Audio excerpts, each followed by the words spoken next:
Baik, pada pembelajaran literasi dasar ini kami diberi tugas untuk mereview 2 artikel, di mana artikel pertama itu yang berjudul penanaman karakter gemar membaca melalui One Day One Dongeng pada masa pandemi COVID-19. Pada artikel ini menggunakan deskriptif kualitatif dengan menggunakan metode analisis isi atau konten analisis, yaitu menganalisis bagaimana strategi One Day One Dongeng dalam menanamkan karakter gemar membaca selama masa pandemi COVID-19. Baiklah, di sini saya akan menjelaskan tentang strategi-strategi literasi yang terdapat dalam artikel-artikel tersebut. Dalam artikel pertama terdapat strategi menyimak estetik. Lebih dari sekedar mendengarkan, ini adalah kegiatan menikmati keindahan bahasa, irama, dan makna yang terkandung dalam sebuah teks. Ketika kita menyimak estetik, kita tidak hanya memahami informasi secara literal, tetapi juga meresapi emosi, imajinasi, dan pesan yang ingin disampaikan oleh penulis. Yang kedua yaitu strategi menyimak kreatif. Adalah sebuah pendekatan aktif dalam mendengarkan yang melibatkan tidak hanya pemahaman literal, tetapi juga penggunaan imajinasi untuk menginterpretasi, menganalisis, dan merespon teks. Ini adalah cara yang menyenangkan dan efektif untuk meningkatkan kemampuan literasi kita. Selanjutnya adalah membaca gambar. Membaca gambar adalah proses memahami informasi yang disampaikan melalui gambar. Ini adalah langkah awal yang penting dalam mengembangkan kemampuan literasi. Selanjutnya ada storytelling. Adalah seni menyampaikan cerita secara lisan atau tertulis. Ini melibatkan penggunaan bahasa yang menarik, imajinasi, dan ekspresi untuk menarik perhatian pendengar atau pembaca. Storytelling dapat digunakan untuk berbagai tujuan seperti menghibur, menginspirasi, mendidik, atau menyampaikan pesan tersebut. Selanjutnya adalah membaca nyaring. Adalah kegiatan membaca teks dengan suara keras sehingga dapat didengar oleh orang lain. Kegiatan ini melibatkan pengucapan kata-kata dengan jelas, memperhatikan intonasi, serta ekspresi wajah yang sesuai dengan isi teks. Baik, saya Sriwa Yunisi. Di sini saya akan menjelaskan tentang kelebihan, kekurangan, dan saran dari artikel yang pertama mengenai penanaman karakter gemar membaca melalui One Day One Dongeng pada masa pandemi COVID-19.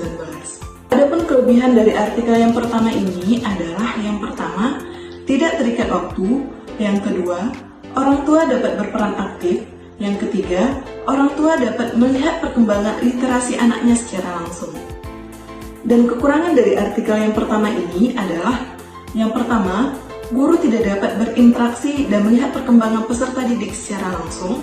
Yang kedua, jika diterapkan secara terus-menerus, peserta didik akan berfokus kepada orang tuanya sendiri. Selanjutnya, saran dari kelompok kami adalah strategi yang digunakan pada artikel tersebut sudah cukup baik dan sudah cukup tepat karena disesuaikan dengan kondisi pada saat itu, yaitu kondisi pandemi COVID-19. Sekian dan terima kasih. Saya akan melanjutkan pada artikel yang kedua yang berjudul Pelatihan Menulis Cerita Anak pada Siswa SDN Sadagiri Cirebon, upaya kembangkan kreativitas di masa pandemi. Ini merupakan pengabdian kepada masyarakat yang dilaksanakan dengan metode ceramah dan juga tanya jawab. Kegiatan ini dilakukan dengan 4 tahap, yaitu tahap analisis, perencanaan, pelaksanaan, dan evaluasi. Pelaksanaan kegiatan ini bertujuan untuk meningkatkan kemampuan anak dalam menulis cerita dan mengembangkan kreativitas di masa pandemi.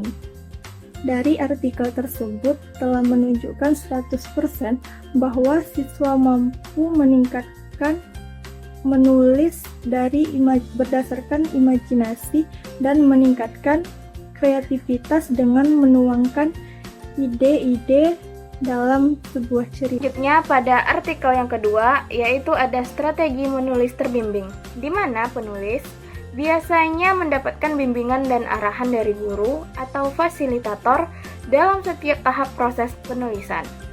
Mulai dari tahap perencanaan, penulisan draft, revisi, hingga tahap akhir penyuntingan. Strategi yang kedua adalah menulis kreatif yang berdasarkan imajinasi.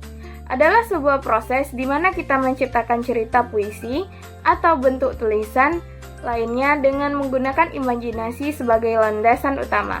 Kita bebas mengeksplorasi ide-ide unik, menciptakan dunia baru, tokoh-tokoh yang menarik, dan alur cerita yang tak terduga. Baiklah, saya Yola Anesti akan melanjutkan penjelasan dari kelompok kami mengenai kelebihan dan kekurangan dari artikel yang kedua yang berjudul Pelatihan Menulis Cerita Anak pada Siswa SDN Sadagori Cirebon, Upaya Kembangkan Kreativitas di Masa Pandemi. Untuk kelebihannya, yang pertama yaitu meningkatkan literasi menulis anak dan menumbuhkan kreatif dalam menulis. Yang kedua itu menambahkan pengalaman dan pengetahuan anak tentang menulis cerita anak. Untuk kekurangan dari artikel yang kedua ini, yaitu pelaksanaan pembelajaran jarak jauh dengan waktu yang singkat karena pada masa pandemi. Saya Syafira Tunaa akan menjelaskan mengenai tanggapan kami, yaitu saran pada artikel yang kedua, yaitu pelatihan menulis cerita anak pada siswa SDN Sadagori Cirebon, upaya kembangkan kreativitas di masa pandemi. Yang pertama, saran menurut kelompok kami yaitu dalam strateginya sudah cukup baik. Tambahan dari kelompok kami juga, dalam hal ini tim PKM beserta guru dapat menerapkan atau menggambarkan kepada peserta didik dalam menulis kreatif yang dihubungkan dengan keadaan sekarang.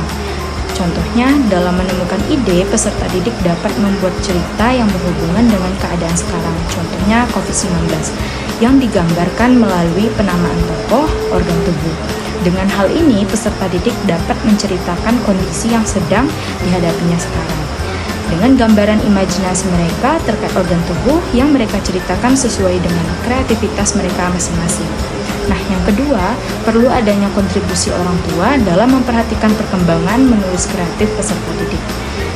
Baiklah, sekian presentasi dari kelompok kami terkait menanggapi strategi beserta kelebihan dan kekurangan literasi berdasarkan artikel. Kami dari kelompok Durian mengucapkan wassalamualaikum warahmatullahi wabarakatuh.